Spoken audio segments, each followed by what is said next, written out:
Hello, welcome to Skull RPG Podcast. My name's Dwight Skull. My name's Jacob Skull. And today we're going to teach you how to tell your story. So, Dwight, we've talked about how to make memorable villains. Yep. I think we should talk about how you can make any NPC memorable, because you don't have just villains. You have the bartender and a few others that are needed NPCs. Correct. So I will say that the first rule is don't make every NPC memorable. No. Right. Only make maybe 1 to 3 in your game memorable. Mm-hmm.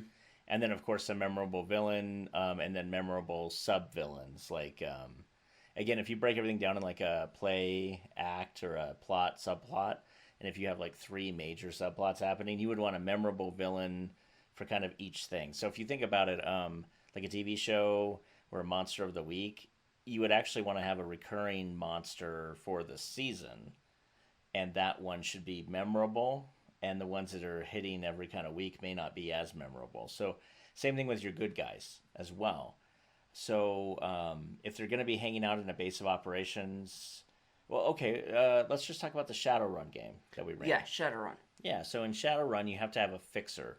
And for those of you who aren't familiar with Shadowrun, Shadowrun is a game.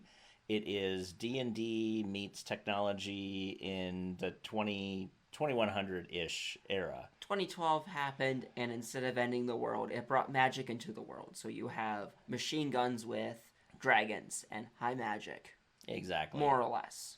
Pretty much. And it's now like 50 to 80 years later. In a dystopian future where corporations own you, basically. Or everyone else. And you guys are quote-unquote Shadowrunners. You're basically planning heists, and you're trying to basically navigate around corporations. Or you can work for one corp and blow up other corp. Anyway, it doesn't matter.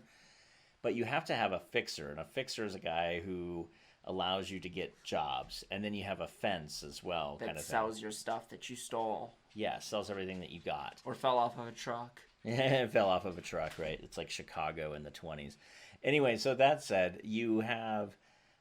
so I chose to really focus on the fixer and make that person very memorable. And so I gave the fixer a certain personality. I gave them tics, like speech tics. Mm-hmm. And then for one of the other guys, I had kind of theme music that would play.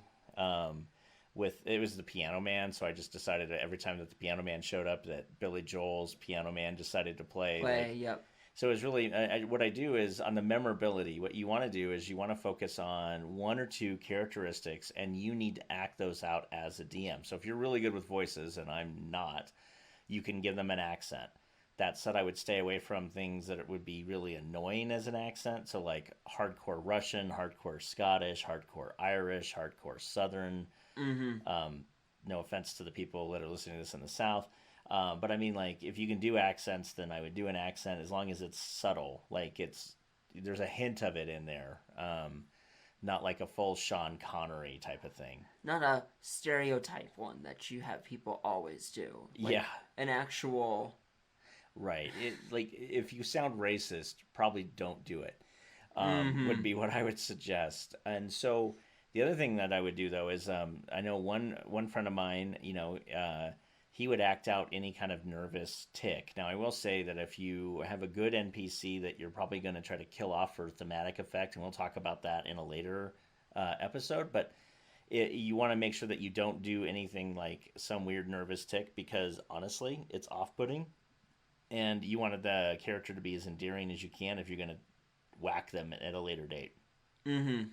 But if you have an annoying character, then yeah, absolutely, make them annoying. Give them a nervous tic. Give them maybe an accent that's a little whiny and high-pitched into the ear.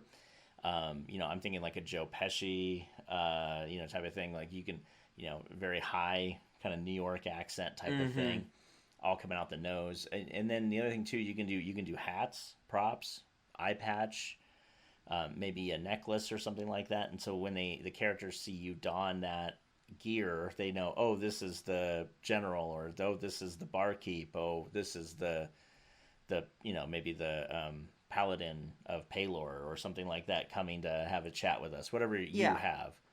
You should be able to the player should be able to distinguish the NPCs from NPC just based on how you talk or you look. Right. Or if you can't do the accents or the other thing, I mean, as soon as you pull out maybe a medieval hat, or you have a necklace or something you pull out, immediately the players are like, oh, cool, now we're talking to so and so. Mm-hmm.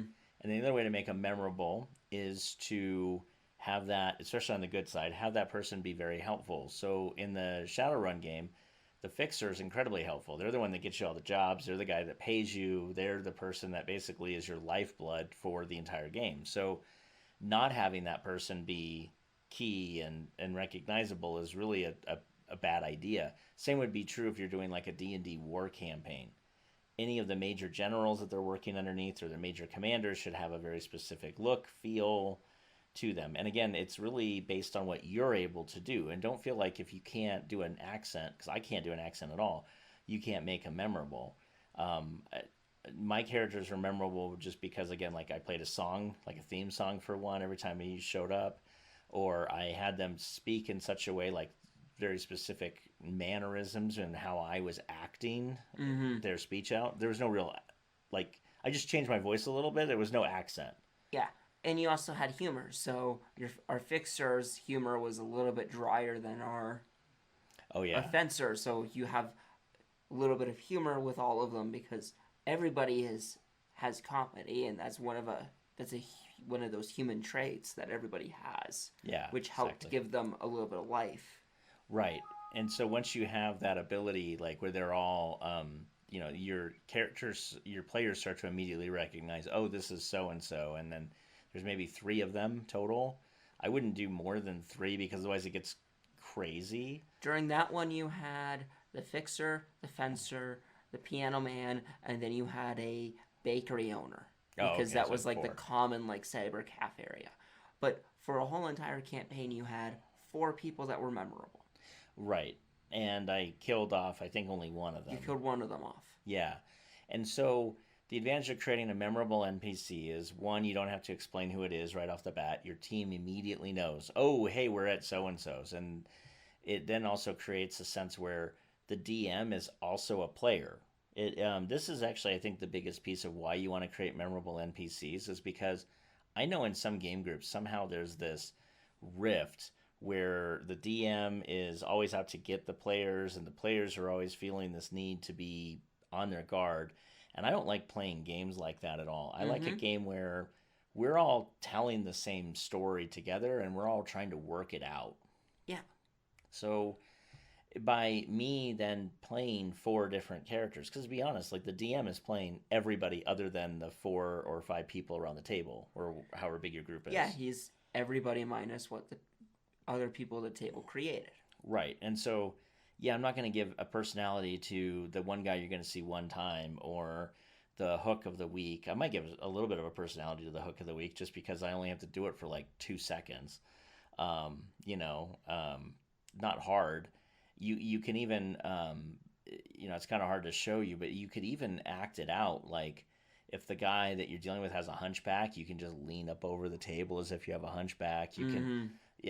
as you're talking, you can actually kind of like imitate like a limp with your shoulders, like you're kind of limping along. This guy has a limp because he's a war hero or something like that, and they can kind of quickly get some feel for that. I mean, really, at the end of the day, it's up to you. But I think a little bit of props, a little bit of an accent, and a little bit of maybe even some theme music can go a long way. And it helps you and your players to realize that you're all telling a same story. You're just trying to figure out how it all's getting told. Yeah. And that allows you to have that camaraderie, which I think is key for trust between a game master and a player. And you can do that by the NPCs. Now, the other reason you do it, and again, we'll cover NPC death later, but the other reason you can do it is you can actually kill off one of these memorable characters. And I will tell you straight out that killing an unnamed NPC that no one's cared about that you just showed up in 2 seconds is a lot different than killing off NPC that they've grown to know and love. Yep. I mean, with that fixer, you had the whole entire party, including the quote unquote pacifist, trying to figure out how to flay goons alive to try to get the information to save him Yeah, exactly, because because he you was made us memorable. care. Right, yeah, exactly. And if you think about it, like if you've read, okay, we'll put it this way, Lord of the Rings. You spend 2 hours with Gandalf, roughly, like an hour and a Mm-hmm. half with Gandalf. You like Gandalf. Gandalf's fun. He's cool. He blows really crazy smoke rings. He's a friend of the hobbits. He's a good guy. and then he stands on a bridge. And spoilers, I mean, seriously, it's been 100 years almost since this book's come out. So, I mean, my God. Yeah, And he the movie's been out dies. for a while. Well, whatever. But I mean, the point is, he in the first book, Gandalf gets killed, as far as you're aware, Mm-hmm. and he does it to save the Fellowship. And he goes out, and while Gandalf's not the major character, because you're not really viewing the world through the eyes of Gandalf, you're viewing the world through the eyes of Frodo, or maybe one of the other hobbits at the very Yeah. least. Gandalf now dies. Yeah.